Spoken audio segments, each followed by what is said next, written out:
I ara, si els pareix bé, els contem una història diferent. Quan algú pensa en la jubilació, pensa en el descans i sobretot en fer aquestes coses que no ha tingut temps de fer. Potser això mateix va pensar este home Caraboran. Amb 76 anys, este portuguès disfruta d'una beca Erasmus ací, a la ciutat de València.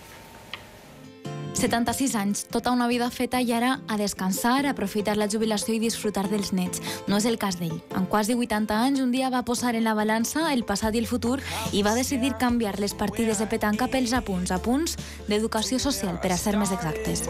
Vivia junto a uma escola e então resolvi também ser como eles. Vamos estudar. I immers en la vida estudiantil va decidir fer un pas més, creuar la frontera i visitar el país veí amb la beca Erasmus. Permite uma troca de culturas, intercambio com as persones. A Portugal ha deixat els seus 5 fills i els seus 3 nets i s'ha establit a València, també en un pis d'estudiants. Davant té 6 mesos de repte per a demostrar-se que la saviesa no té edat i que sempre hi ha gent que fa esta vida més particular.